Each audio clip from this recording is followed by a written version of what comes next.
The departures board at gate B12 of John F. Kennedy International had stopped flickering an hour ago, and the news on the news screen was the kind that made grown men sigh and pretend not to look at their wives. The air smelled faintly of cold coffee and the warm dust of overworked vents. The carpet was the soft, worn blue of all airport carpets of midnight, and the chairs were the cold, hard kind, but pressed a small ridge against the back of the knees of anyone who sat too long. Flight 1180 to Los Angeles, oversold. 6 volunteers needed. No volunteers found. 6 passengers chosen. Among the names called over the loudspeaker, in the small, careful voice the gate agent reserved for bad news, was Iris Calloway.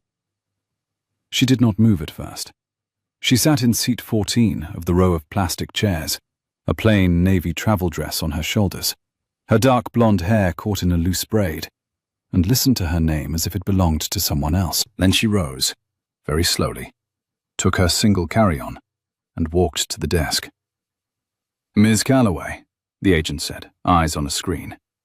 "I'm afraid we couldn't get you on this flight. We can rebook you on tomorrow morning's 7 a.m. That's after my interview." "I understand. I can offer you a hotel voucher and a meal credit." The voucher slid across the counter on a printed slip. The hotel listed on it was 40 minutes from the airport by shuttle. The meal credit was $12. Iris looked at both for a long moment, then folded the slip and slid it back. "I won't be using the hotel," she said. "Thank you." The agent looked up for the first time, almost startled by the quiet voice that had said something it had not expected. "Ma'am, the next available. I'll wait at the gate," Iris said. "If anyone cancels, I'd like to be first on the standby list." "You'd have to wait 6.5 hours. I'll wait." She walked back to her chair with the same straight-backed quiet, sat down again in row 14, and folded her hands on her lap. The plastic of the chair was cold under her palms. The soft hum of the overhead vent was warm against the side of her face. She did not cry. She did not call anyone for 10 full minutes. She watched the plane she should have boarded push back from the jet bridge and taxi away into the dusk. And she thought of her mother's voice on the phone that morning, telling her, "You go. You have worked for this for 10 years. You go, and you don't come back without that job." The job was a pediatric nurse position at Cedar Pacific Children's Hospital in Los Angeles, the one she had been studying towards since she was 15 years old in the small Ohio town where she had grown up. The interview was at 9 the next morning. She had $911 in her checking account. The shuttle to a respectable hotel and a cab to the hospital would eat almost half of it, and she would arrive at the interview wearing the same dress she had slept in. The Voucher Hotel was not worth the cab ride. She would sleep in the chair. She had slept in worse places. She had grown up sleeping in worse places. Across the gate, in the row of chairs that faced hers from the other side of the aisle, a tall man in a charcoal suit closed the laptop he had been pretending to read for the past 10 minutes and looked at her properly for the first time. His name was Nathan Hale Whitford. He was 32 years old. He owned, among other things, the second largest private aviation logistics company in North America and a small brass plate of a startup that had quietly become the 4th largest hospital scheduling platform in the country. He had spent the past hour at gate B12 rerouting 6 emails, drafting a board memo, and doing what he often did at airports, which was watch other people while pretending to do anything else. He had watched the agent call 6 names. He had watched 5 of those passengers shout, threaten, and then accept the hotel voucher with a sour face. He had watched the 6th one sit quietly down in row 14 and refuse the hotel and ask to be put on the standby list. And he had watched her, in the long half-hour since, sit very still and try not to be seen by anyone, including herself. He had not planned to involve himself in another person's bad evening. He never did. He sat in airports the way some men sat in churches, and he kept his head down. But there was something about the straightness of her back and the carefulness of her folded hands that he could not quite leave alone. He looked at the wall behind her, at the screen above her head, and at the gate agent who was already looking past her at the next problem. Then he stood up. He did not approach her first. He approached the desk. 2 first-class tickets to LAX, he said. Tonight, whatever flight you have. The agent blinked at him. Sir, the next direct departure is the 11:20 service from gate B19. We can... That works. There are only 2 first-class seats remaining on that flight, sir. I'll take both. The agent looked at him, then looked at the wall, then began to type. May I have the names of the passengers? He gave his own name first. He paused. He glanced over his shoulder. The young woman in the navy travel dress was still in row 14, her hands still folded, her eyes on the dark window where her plane had gone. He turned back to the agent. The second passenger is the woman who was bumped from your last flight, he said. Calloway. Iris, I think. Sir, I am sorry, I cannot transfer another passenger's reservation onto a... You're not transferring anything. Print her a new ticket on the new flight. I will pay for both. You will tell her the airline found a seat for her on the next flight to Los Angeles, and you will ask her if she would accept it. Sir, I can't tell her. Then I'll tell her, he said gently. But you'll print the boarding pass first, please. The agent looked at him for a long moment, and at his black corporate card, which he had set on the counter with the kind of plain politeness people reserved for not making a scene. And then she began to type again. Iris was studying the carpet pattern in front of her chair and counting the hours until the standby list would update, when a polite voice in front of her said her name. She looked up. The man in the charcoal suit was standing at the row in front of hers. He was not as old as the men her mother always told her to be careful around in airports. He was perhaps 30. He had the kind of face that did not give anything away easily. Slate-grey eyes and very dark hair cut close on the sides. And he was holding 2 boarding passes in his hand. Miss Calloway, he said. I'm sorry for interrupting. I'd like to ask you something. Yes? There's a flight at 11:20 to Los Angeles, he said. 2 first-class seats. They were both available a moment ago. I bought them both. She looked at him. She looked at the boarding passes. She looked at him again. I'm sorry, I don't... One of them has your name on it, he said. If you want it, it's yours. If you don't want it, I'll go back to the desk and ask them to refund the second seat, and we'll forget I said anything. For a moment, she did not speak. She looked at the boarding pass he was holding out to her, and at the name printed on it in black letters, and at her own faintly trembling reflection in the dark window past his shoulder. Then she looked back up at him. There was no sweetness on her face, no softening.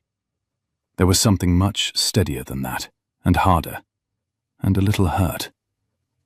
Why? Because they bumped you and you didn't argue, he said. And the woman behind you yelled at the agent for 15 minutes and got a free upgrade for her trouble. I don't like that math. I'd like to fix it.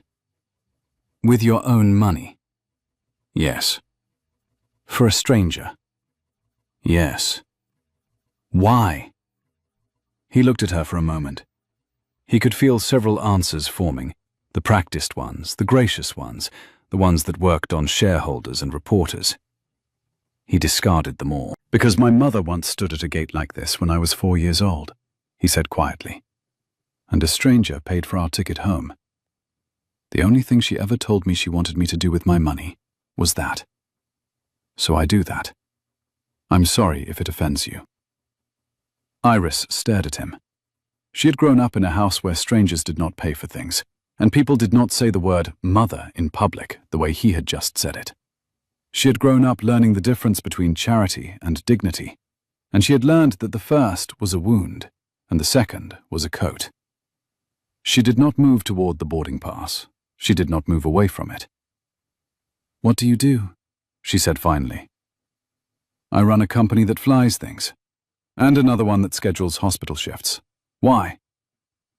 Because if you are a man who is buying me a ticket so that I will say yes to anything else later, I would rather sleep in this chair.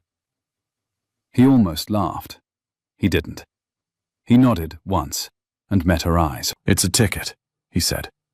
Get on the plane, sit in your seat, eat your meal. When we land, you will not see me again. You can pay me back $5 a month for the rest of your life if it makes you sleep better. The seat number on this pass is 2B. Mine is 2A. You will have to look at me for 5.5 hours. That is the only price." She looked at him for a long time. Then she said, "Okay." He held out the pass. She took it. Gate B19 was a long walk from B12. They walked side by side without speaking, two strangers carrying their own bags, the airport noise washing around them like water around two stones. Iris kept her boarding pass folded between her fingers, as if it might dissolve. Nathan kept his eyes on the floor a few steps ahead, the way a man walks when he does not want to look like he is escorting anyone. At the new gate, they sat, one chair apart.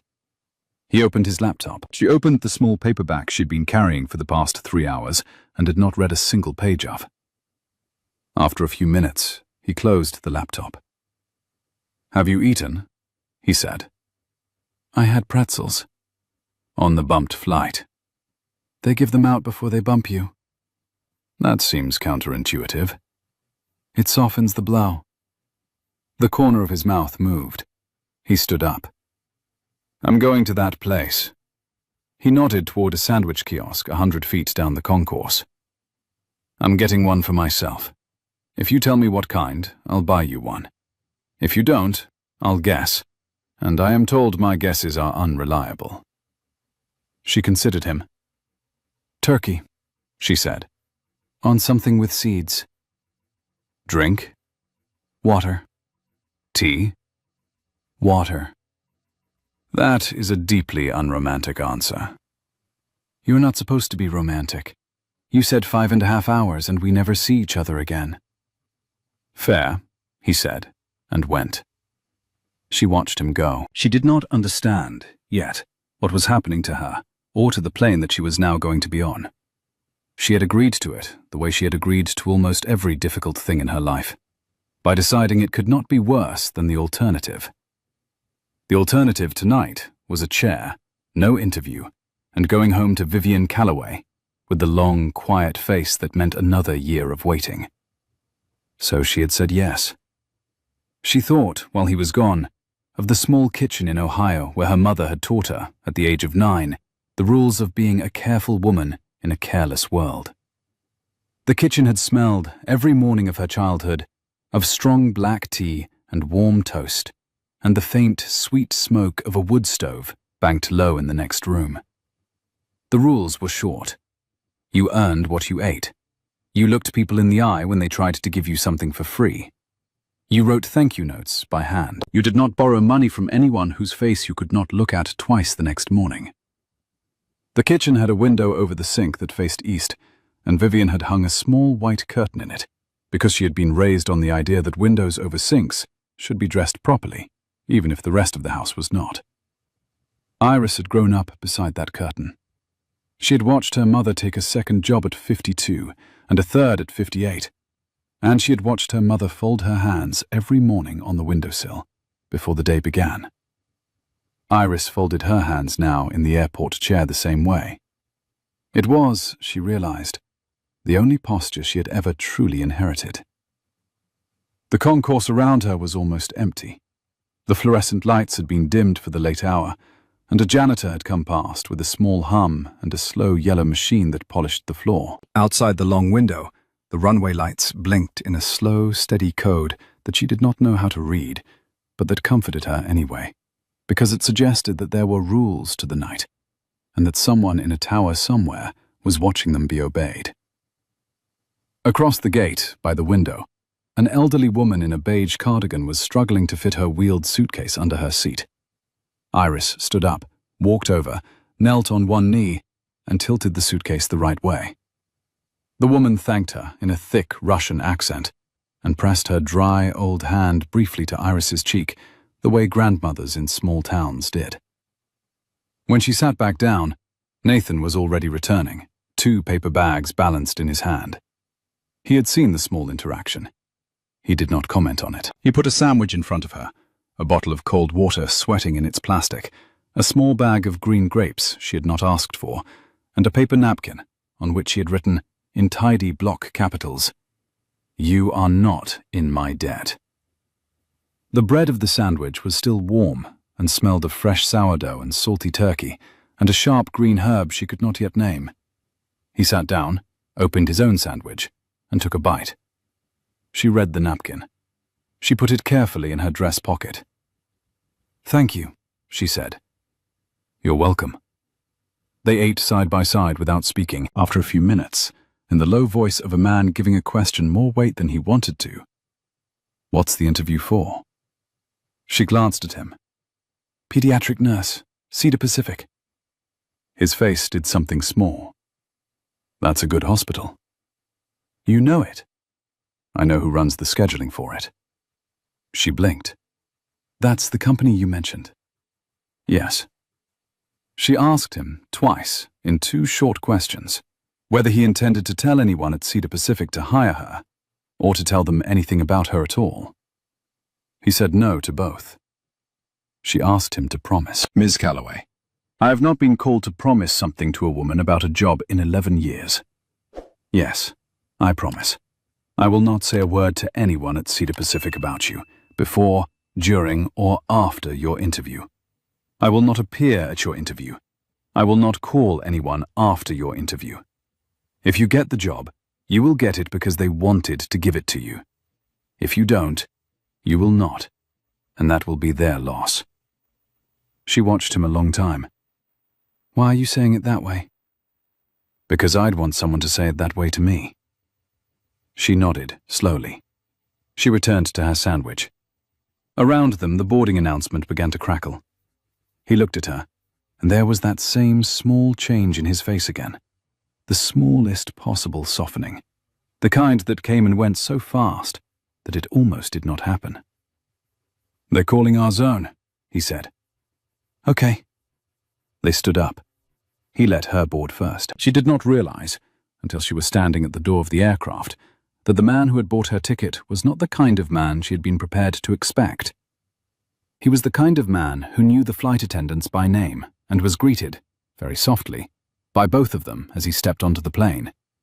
He was the kind of man who handed his suit jacket to the lead attendant before being asked, and he waited for Iris to be settled in her aisle seat before he took his own.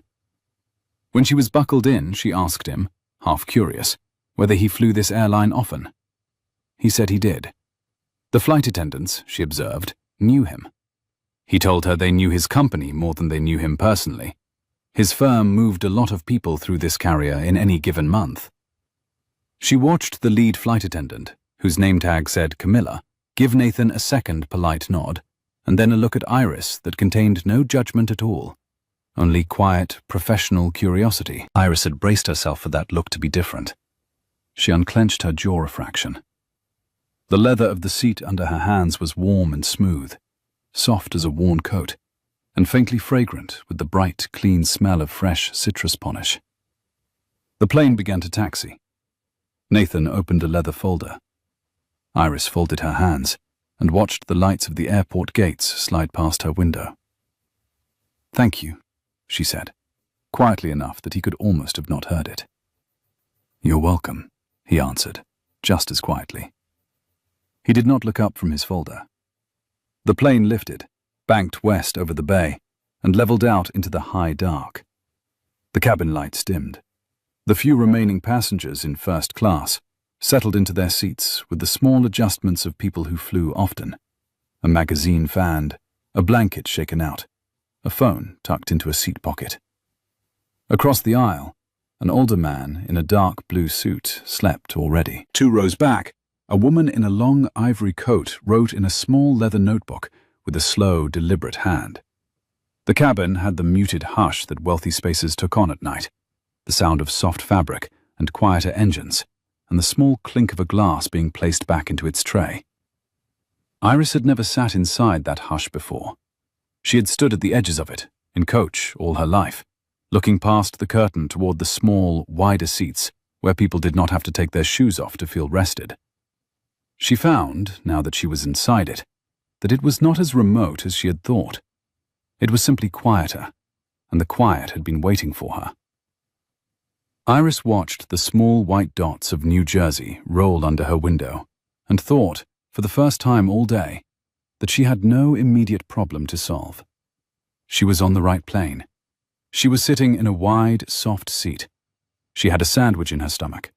She had the napkin folded in her pocket. She had 10.5 hours until her interview, which had become a manageable number again. Beside her, Nathan worked. He read documents in a steady, silent rhythm. Once, he made a small note in the margin with a heavy black pen. Once, he closed his eyes for a moment, as if to think.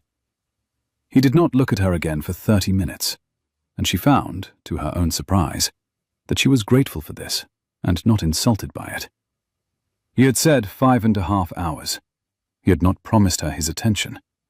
He was simply not making her feel watched. Around the hour mark, the cabin attendant Camilla came down the aisle with the tray. She bent toward Nathan first. "Mr. Whitford, the usual?" "Just a black coffee tonight, thanks, Camilla." "And Miss Calloway?" Camilla asked, turning to Iris. She had said her name correctly. Iris glanced sideways at Nathan, who was already turned toward his folder again. "Tea," Iris said. "Of course." When Camilla left, Iris said very quietly, "I thought I said water." "You said water at the gate. We are on a different plane now. You are allowed to change your mind. Also, it is freezing in here." "You told her my name." "I told her there was a passenger in 2B and that her name was Ms. Calloway. I gave her the same information that is printed on her manifest. I said nothing else." She looked at him. He looked tired. She had not noticed earlier. The faintest shadows under his eyes, the way his collar was rumpled in the back. She had assumed, when she first saw him, that he was the kind of man who never looked tired. She had been wrong. She returned, after a moment, to what he had said about his hospital scheduling company. She wanted to know whether Cedar Pacific was one of his contracts. He confirmed it was. She asked how much of his business it accounted for. "Less than 1% of revenue. We took the contract 2 years ago when the hospital almost lost its accreditation. It was pro bono for the first year." She looked at him a long moment and asked him, simply, why? He considered the question. He had a way of considering questions, she had noticed, that looked like he was deciding which answer was true rather than which one was clever. "Because I lost my mother to a hospital that scheduled their on-call nurses badly," he said. It was 3 a.m., and there were 2 nurses on duty for 32 patients. She had a stroke at 3:14. She rang at 3:18.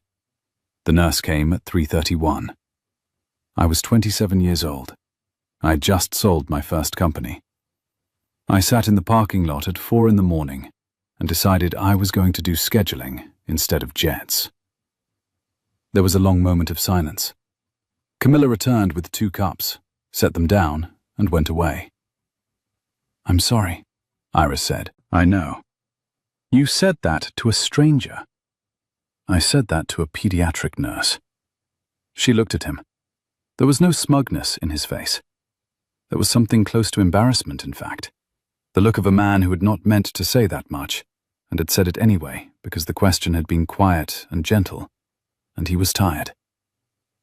"That's not why you bought my ticket," she said. "No." "But it's why you're talking to me now." "Maybe," he said. He took a drink of his coffee. "Or maybe I'm talking to you now because the lights are low, and you have a face that makes a man want to stop pretending to read. Take your pick." She did not answer that. She drank her tea. After a long quiet, she said, "I'm sorry about your mother." "Thank you." "My father left us when I was 11, she said, evenly, the way she had learned to say it years ago. "He didn't come back. I don't tell strangers either." "I'm sorry." "I know." They sat for a while in the dim cabin, while the plane ate the dark across the country. She did not know yet that she was going to spend the next decade of her life beside this man. She only knew that her shoulders had unclenched, and her sandwich was warm in her stomach, and the napkin was folded in her pocket, and the plane was going where she needed it to go. Below them, somewhere in the long darkness over Ohio, the small town she had grown up in was already asleep. The pharmacy had closed at 9. The diner on the corner had closed at 10. The street where she had walked every weekday morning of her childhood, between the small white house and the brick elementary school, was empty, under a single yellow streetlight that the county maintenance crew kept meaning to replace. Vivian Calloway was on the third night shift of her week at the regional hospital, monitoring a unit of 7 patients she had monitored for 11 years. And she was thinking, in the small, quiet way she thought about her daughter, that Iris had landed by now in California, that Iris was probably in a cheap hotel by now, that Iris would be all right, because Iris was always all right, and that Vivian had once promised herself she would not raise a daughter who had to be all right.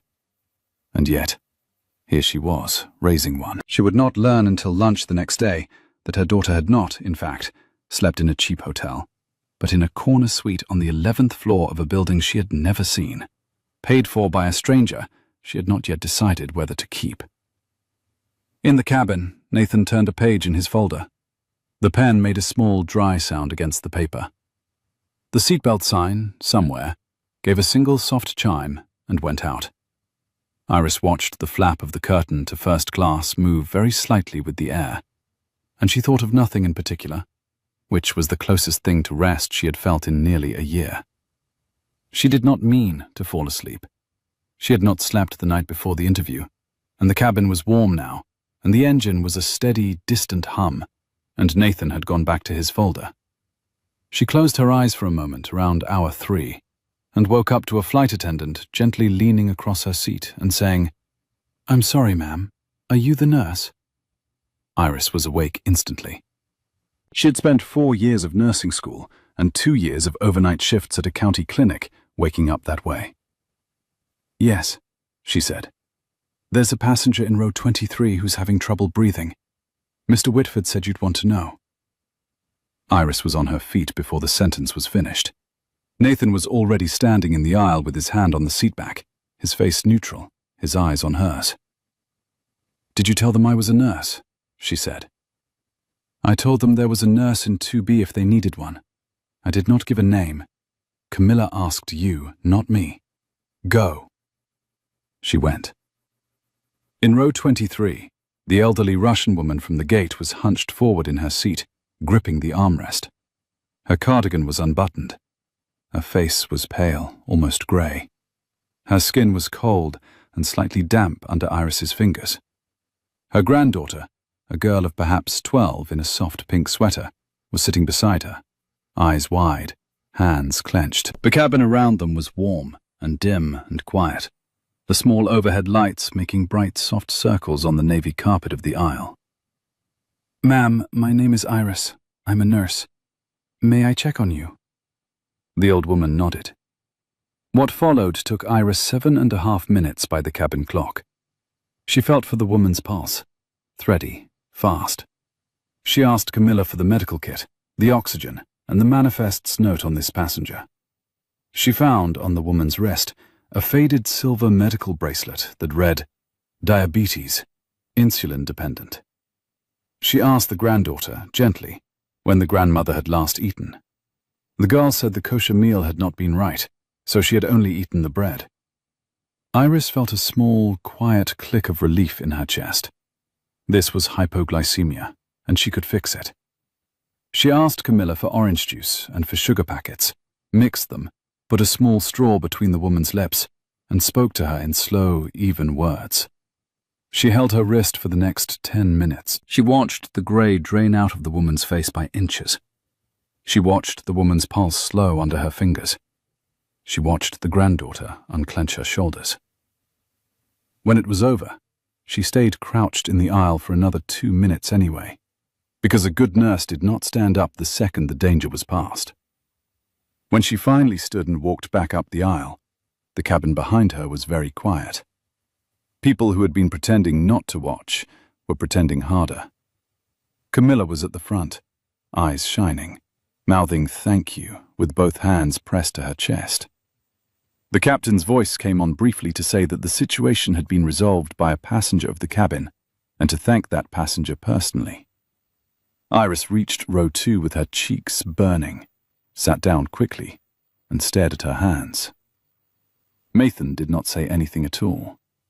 He did not say, "Well done." He did not say, "You were amazing." He did not even look at her face. He took the small paper napkin from her tray, tipped a little of his water onto it, and placed it gently in her hands. She had not noticed her hands were shaking. They were shaking now. "Drink," he said. "I'm fine." "Drink anyway. Adrenaline." She drank. She closed her eyes. She felt his shoulder, very lightly, beside hers in the dim cabin. Not touching, just there. The plane flew on. After a minute, she said, "Thank you for not making a scene." "You did not need a scene. You needed a glass of water." "That woman might not have made it." "You are correct." "In coach, with no nurse on the plane." "You are not in coach." She opened her eyes. He was looking at the seat in front of him, not at her. He was so careful with her that she could feel it. "Why did you tell them I was a nurse?" she said again, more quietly. "Because Camilla came up the aisle white-faced and said someone was struggling and the doctor on board had not come forward. I had a person beside me who told me her interview was at Cedar Pacific. I made a deduction. I told her. If you had not been a nurse, I would have looked stupid. I am willing to look stupid." She watched him for a long time. She reminded him, gently, that he had said he would not introduce himself to anyone in her life. He answered that Camilla was not in her life. She told him that Camilla might be, that she might fly this airline again. "Then I will not fly it on the same nights." She almost laughed. She did not. She sat back in her seat and watched the dim ceiling of the aircraft above her. And she felt, for the first time in a year, a small, clean feeling that was not loneliness or hunger or fear of tomorrow. It was the feeling of being in the right place, beside the right person, doing the right thing. It was unfamiliar enough that she did not yet know what to call it. They landed at LAX at 2:03 in the morning Pacific time. The cabin emptied slowly, the way late-night cabins do, and Iris stood when most of the passengers had gone. Nathan stood with her. Camilla walked them off the plane personally and pressed a small white card into Iris's hand at the door. "My number," she said. "If you ever need a flight to anywhere, you call me. We owe you. The airline owes you. You will not pay for a seat on this airline again." Iris did not know what to do with the card. She put it in her dress pocket beside the napkin. In the jet bridge, Nathan slowed his step to match hers and asked, in his quiet way, where she was going. She told him, briefly, about the cheap airport hotel she had picked out from a website at $12 a night. He pointed out, just as briefly, that there was no such hotel in walking distance, that a cab at 2 a.m. cost more than the room itself, and that her interview was in 7 hours. She heard him out. She did not stop walking until the jet bridge was empty behind them. And then she stopped, and he stopped, and turned toward her. "Listen to me a moment," he said, not unkindly. "I have a hotel about 12 minutes from this gate that I keep 2 suites in for staff. The corner suite on the 11th floor is empty tonight. There is a separate entrance, a separate elevator, a key that locks from the inside. There is a clean change of clothes in the closet because my assistant keeps spare wardrobe there for emergencies. And you are her size. The breakfast service starts at 6. The hospital is 20 minutes from the front door. If you say no, I will call you a cab to the cheap hotel and pay for it. But I am telling you what is available." She looked at him. She reminded him, in a careful voice, that he had said 5.5 hours, that they were now at 5 3/4, that he had promised. He acknowledged each of these in turn without offering a defense. "I am offering," he said quietly. "I am not insisting. There is a difference. The cab is in my pocket. The suite is also in my pocket. You choose." She thought about it. She thought about her dress, slept in for 2 flights and a medical emergency. She thought about her face in the morning. She thought about Vivian Calloway, who had told her 10 years ago that you could be poor, and you could be tired, and you could be afraid, but you could not afford to be unprepared. She thought about the napkin in her pocket. You are not in my debt. I'll take the suite, she said. On 3 conditions. He nodded, waiting. She told him the conditions plainly, the way she had told her mother at the age of 17, the conditions under which she would let her mother sign the loan for nursing school. He was not, on any night, to sleep in the same hotel. He was not, in the morning, to drive her to the hospital. He was not, on this day or any future day, to tell anyone at Cedar Pacific that he had helped her. Not after she got the job. Not after she did not. Not in 5 years. Not in 20. He agreed to all 3, in 3 short sentences. And that was enough. He nodded. He pulled his phone from his pocket. He made a single, short call. He spoke in the soft, polite tone of a man who had been giving instructions all his life. Then he put the phone away. There will be a car at curb 7. The driver's name is Ben. He will take you to the hotel. The night manager's name is Hannah. She will check you in under your own name, which I will not give her until you give it to her. The key is at the desk. The card you used to fly is the only card you'll need for room service, which is also free, because no one has used the corner suite this week and the food expires. You're a terrible liar, she said. I'm an excellent liar, he said. I'm just not lying. He held out his hand. She did not take it. He did not seem offended. He nodded once, polite. Good luck tomorrow, Iris Calloway. He walked away. She watched him go.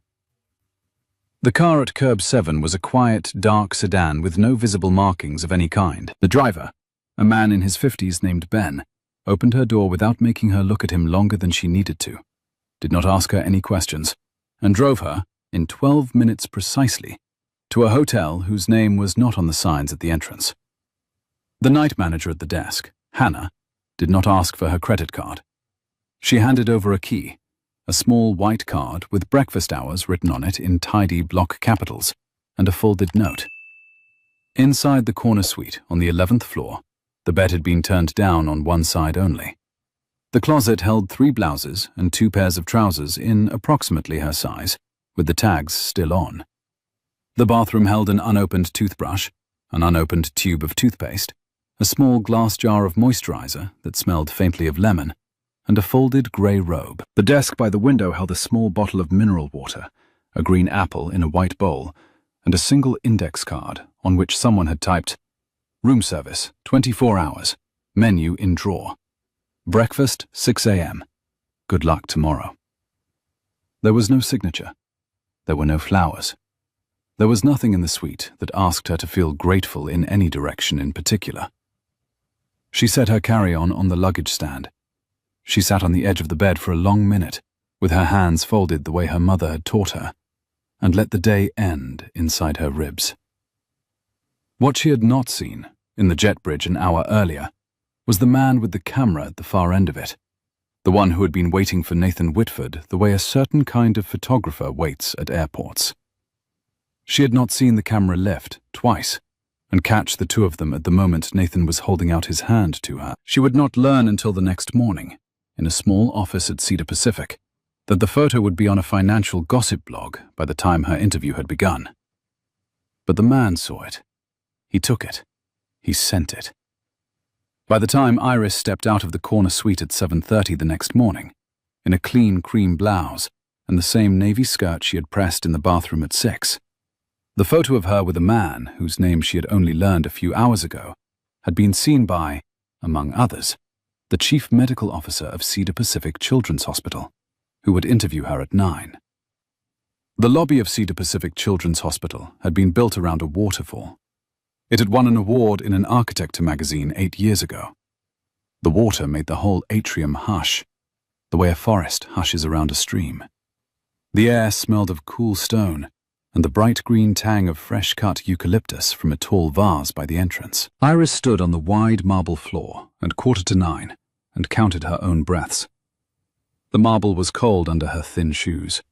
The morning sun came in soft and warm through the south wall of glass and lay in long, bright bands across her feet. The walls of the atrium were a pale platinum stone that the architect had chosen, she had read once, because it reflected the colors that small children wore. There were small children in the atrium now, 2 of them in blue hospital pajamas walking slowly along the railing of the upper balcony, with a young man who was almost certainly their older brother, and one of them in a wheelchair, near the entrance, being read to by a hospital volunteer in a pink cardigan. The volunteer was reading a book about a bear who had lost his hat. The little girl in the wheelchair was laughing softly and patting the cardigan as if to thank it for being soft. Iris watched all of this for the 8 slow seconds it took for her to understand that she was, in fact, in the right place. She had spent 10 years studying a profession on the strength of one decision she had made at the age of 15 in a small Ohio waiting room beside her grandmother. She had never in those 10 years walked into a building like this one, where her decision was clearly already living. Her hands stopped trembling. Her shoulders dropped 1/4 of an inch. She straightened the collar of the cream blouse, which was not quite hers, and which fit her better than any blouse she owned. She took the small folder of references from her bag. She walked toward the front desk. She was met by a tall woman in her 40s named Dr. Amelia Park, the head of the pediatric oncology unit, whose handshake was warm and steady. Doctor. Park led her down a quiet corridor that smelled of clean linen and the faint bright tang of fresh-cut citrus, into a small office with 3 chairs and a low desk of pale honeyed wood. 2 other people were already in the chairs. The first was a woman Iris recognized from her research, Dr. Eleanor Bennett, the chief medical officer, a sharp, narrow person with iron-grey hair and a small gold pin shaped like a horse on her lapel. The second was a man with a tablet on his lap and a careful, neutral face, whom Iris did not know. "Ms. Calloway," said Dr. Bennett, "thank you for coming. Please sit." Iris sat. "Before we begin," Dr. Bennett said, sliding the tablet a fraction of an inch toward her, "I wonder if you would clarify something for us." The tablet showed a photo. The photo was of Iris and Nathan Whitford in a jet bridge. He was holding out his hand. She was looking at him. The headline above the photo, on a small finance blog with a logo that looked like a spider, read, "Private Flight, Private Face. Who is the mystery woman on Nathan Whitford's midnight lax run?" Iris's stomach went to the floor and stayed there. She did not, however, move. She had grown up in a house where you did not show pain to people who were looking for it. "Yes," she said. "Of course." Dr. Bennett asked her, in the careful tone of a person reading a deposition, whether she was in a relationship with Mr. Whitford. Iris said no. The chief medical officer asked whether she had ever been, and Iris said no, and then explained, in a single, steady sentence, that she had met him the previous evening at JFK after being bumped from a flight, and that he had bought her a first-class seat to Los Angeles so that she would not miss this interview. The questions kept coming, each smaller than the one before. He had paid for her travel. Yes. Last night. Yes. She was aware that Mr. Whitford's company held the scheduling contract for this hospital. She was aware now. She had not known this when she accepted the seat. No, she had accepted it anyway. Iris felt the small, cold air of the room enter her lungs. She felt the moment for what it was, which was the moment that decided whether she had thrown her life away on a plane ride. She thought of Vivian Calloway. She thought of the napkin in her pocket. She thought of the elderly Russian woman with her hand on Iris's wrist. She put her hands flat on her knees. "Dr. Bennett," she said calmly, "I will not lie to you to get this job. I accepted the seat because I had no money for a hotel and an interview at 9 in the morning. I asked Mr. Whitford 3 separate times if he intended to mention me to anyone at Cedar Pacific. He told me 3 separate times that he did not. I asked him this morning to put it in writing, which he did by email. I have it on my phone. I will give it to you now if you would like. Doctor. Bennett's eyes flickered. You asked him to put it in writing? Yes. I emailed him from the suite at 5 and asked him to confirm it in writing. He answered before 6. So you anticipated this conversation?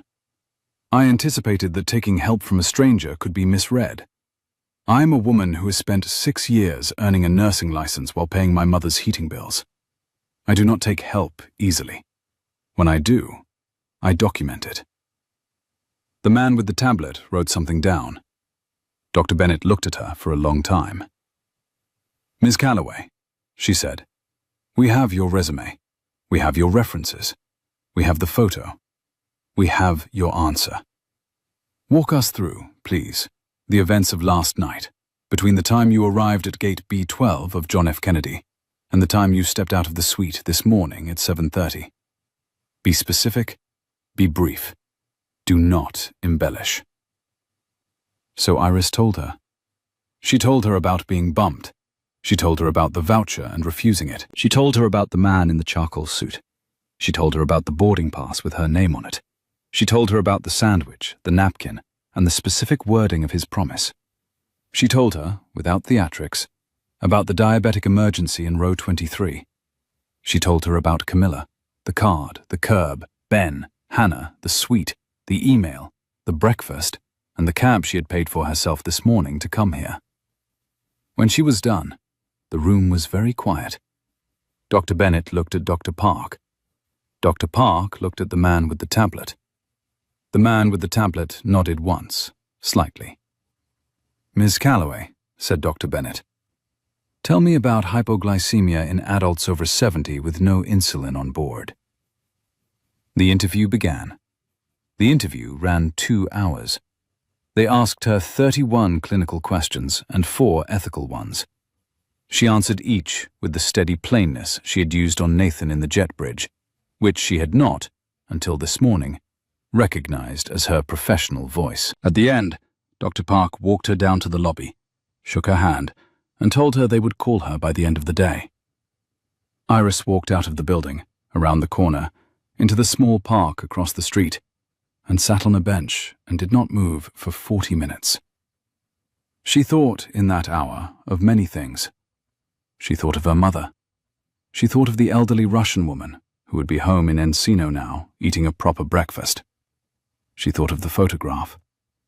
She thought of Nathan, who must have seen the photograph too by now, and what kind of meeting he must be in, and what kind of damage the photograph might be doing to him, and what kind of man takes a damaged reputation in exchange for a stranger's flight ticket, and does not call her once to complain. She did not know how she felt about that. She knew she did not feel angry at him. She did not yet know what to do with the absence of anger. At 12:15 her phone rang. It was Dr. Park. Ms. Calloway, the committee is unanimous. We would like to offer you the position. Welcome to Cedar Pacific. She closed her eyes. She did not cry. She thanked Dr. Park, accepted the offer with steady words, asked the start date and the salary and the formal next steps, and ended the call. She sat on the bench for another 5 minutes. Then she opened her phone and scrolled slowly to the email Nathan had sent her at 6 that morning, the one where he had written, in tidy block capitals at the bottom, as promised, no contact with any party at Cedar Pacific, before or after. Sleep well. N.H.W.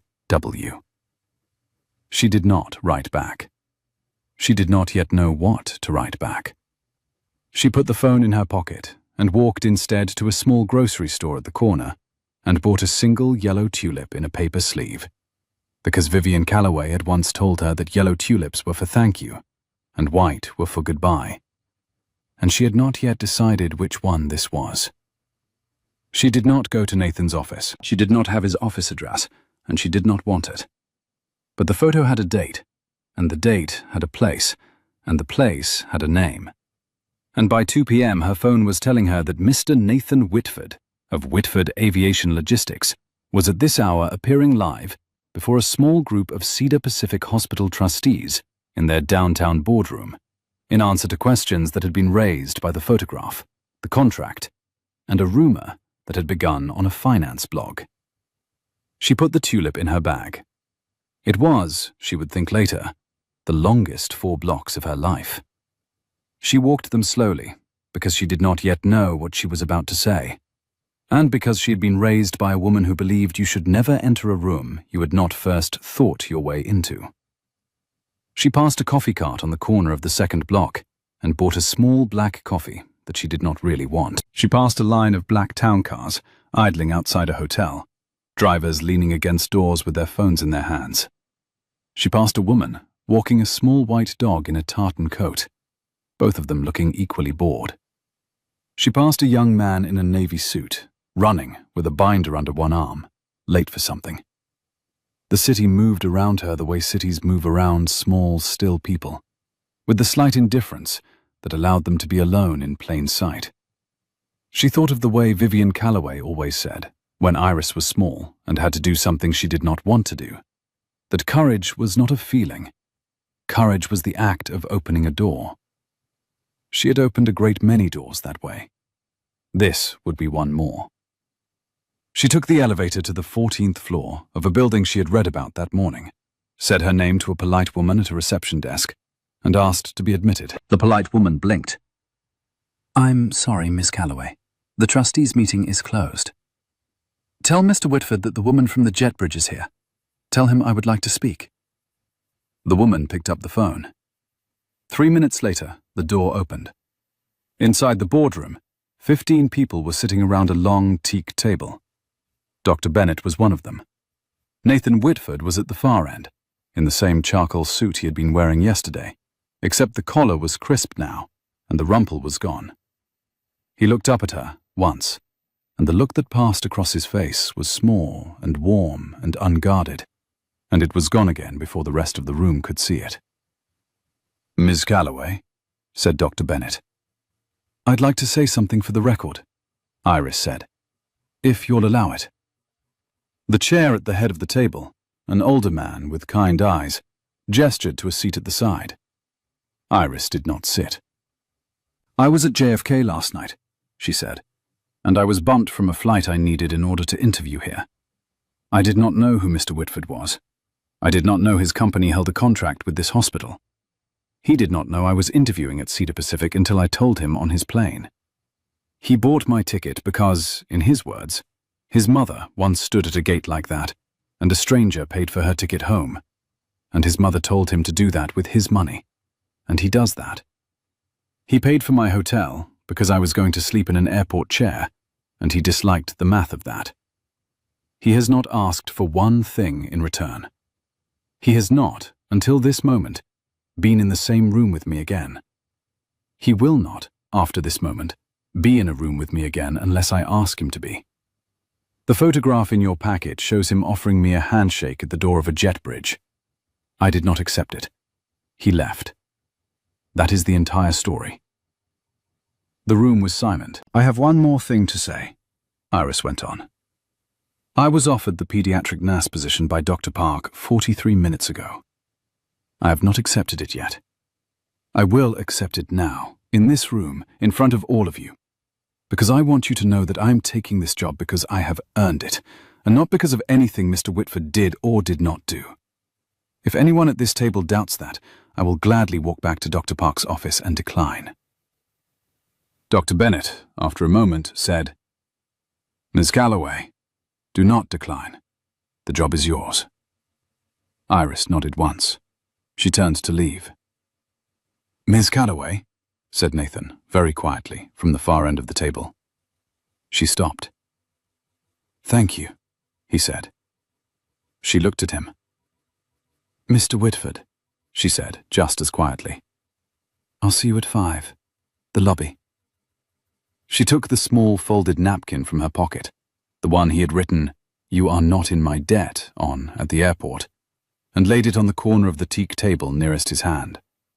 Then she left. The walk from the trustees' building back to the waterfall lobby took her 22 minutes on foot, through 3 blocks of office towers and one small open square where a fountain had been turned off for the season. She did not take a cab.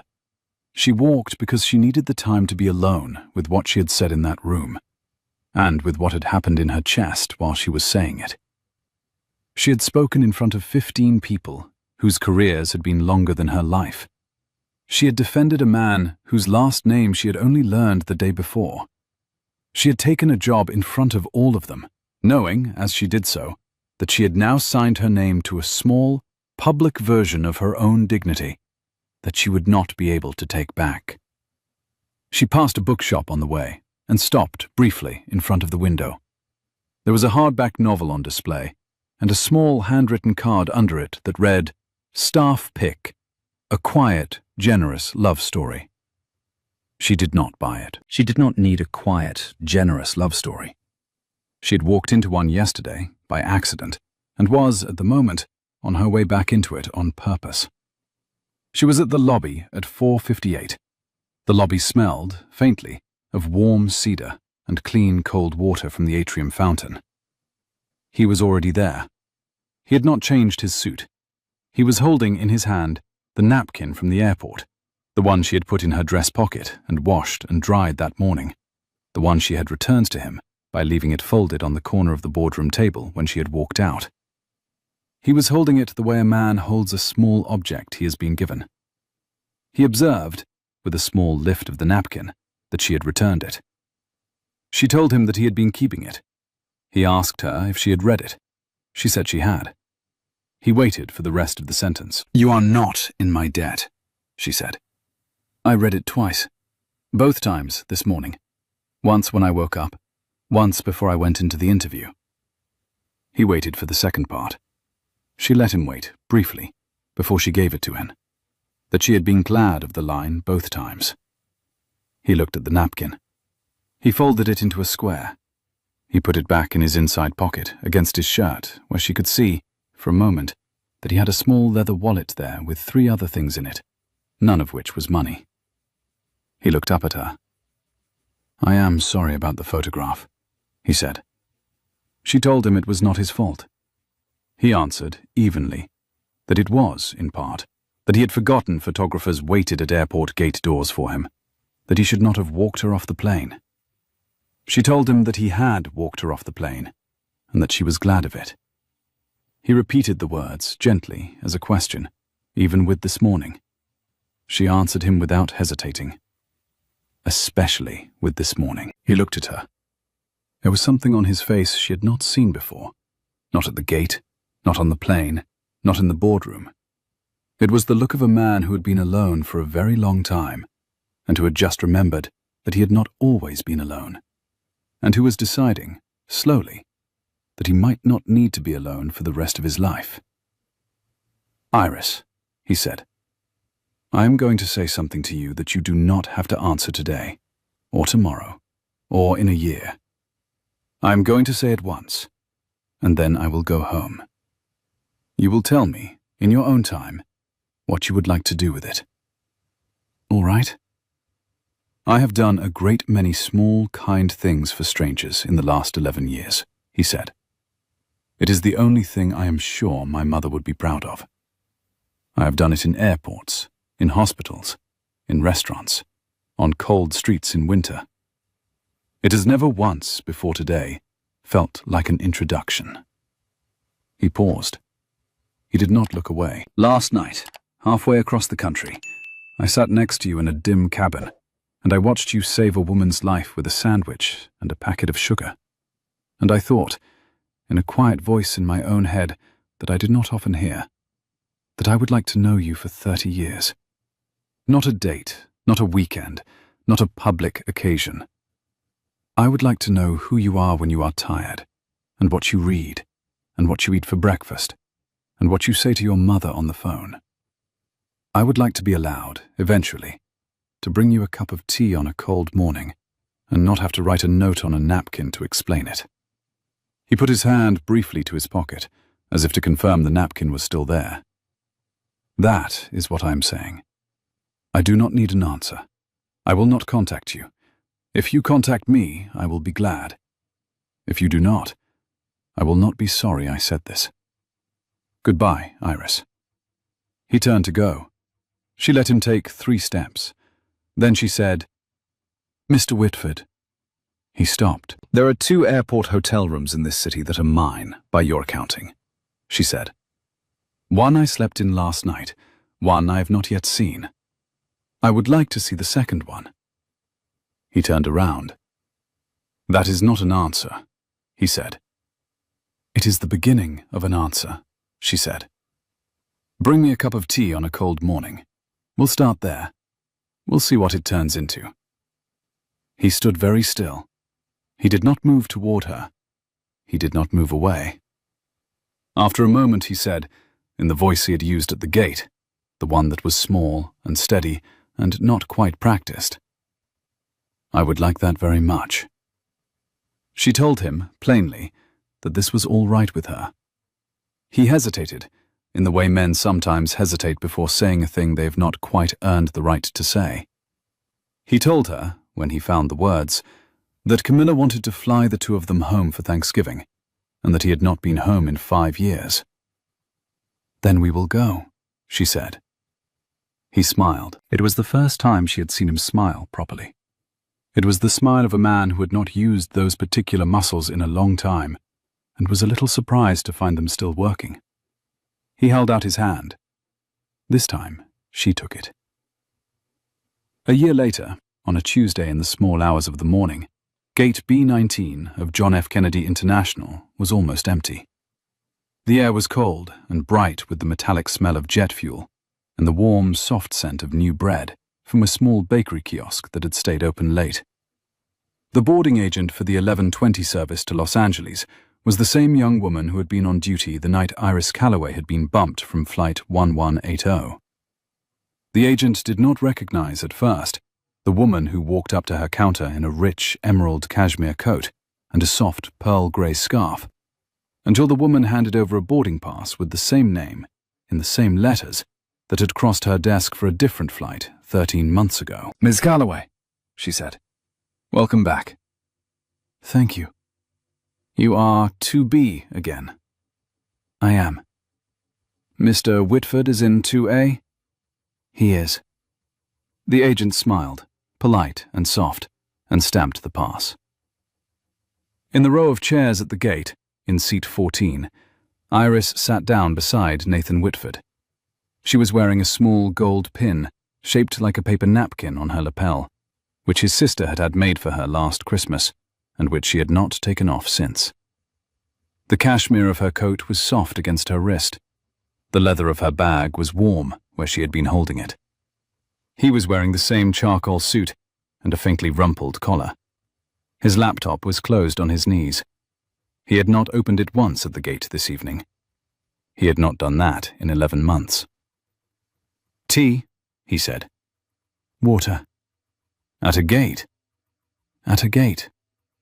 That is a deeply unromantic answer. I learned it from a stranger. He looked at her for a moment.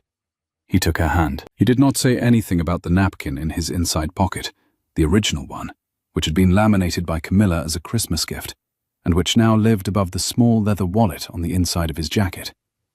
He did not say anything about the 2 corner suites in this city, neither of which they used anymore because they had bought a small house in a side street near her hospital. He did not say anything about the ring in his pocket, because the ring was for next week, on a Saturday, at her mother's house in Ohio, with a yellow tulip on the table and Vivian Calloway watching from the doorway. He had asked Vivian's permission 3 months ago, and she had said yes, and then cried for 15 minutes into a tea towel, and they had agreed not to say anything to Iris until the day of. The boarding announcement crackled. They're calling our zone, Iris said. Okay. They stood. They walked toward the door of the aircraft. 2 ordinary people, carrying their own bags, the airport noise washing around them like water around 2 stones. At the door of the plane, Camilla was waiting for them. She greeted Nathan first and Iris second, and pressed Iris's hand briefly the way she had done on the night of the diabetic emergency. They walked down the aisle, and Nathan let her board first, because he had learned that he likes to watch her go ahead of him into rooms and aircraft and futures. In the row of chairs they had just left, the boarding agent was already calling the next zone. She watched Iris and Nathan disappear into the jet bridge, the way she watched 1,000 passengers disappear every week. Then her eyes flicked, by old habit, to row 14, where the chair was still warm. She thought, for a brief moment, of the night a year ago when she had told a quiet young woman in a Navy travel dress that she was sorry the flight was oversold, and could she be put on the 7 a.m. tomorrow. She had not, until this moment, thought of that night again. She thought of it now. She wondered, briefly, how many small bumped people, on how many small bumped nights, had walked away and not been brought back into first class by a stranger. She felt something move, very small, in the back of her throat, the way a small bell moves when no one is around to hear it. Then she turned and called the next zone. Above her, Flight 1180 began to push back from the jet bridge. In seat 2B, Iris Calloway settled into her wide, soft seat. Beside her, in 2A, Nathan Whitford folded his hands in his lap and closed his eyes. The cabin lights dimmed. The plane began to taxi. She turned to look at him, the way she had done 100 times now, and saw that his mouth was moving in the smallest possible smile. The kind that came and went so fast, it almost did not happen. "What?" she said. "You're still in 2B. You're still buying out first class." "I will buy it out every time, for the rest of my life," he said, "to sit beside you." She rested her head very lightly against his shoulder. The plane lifted, banked west over the bay, and leveled out into the high dark.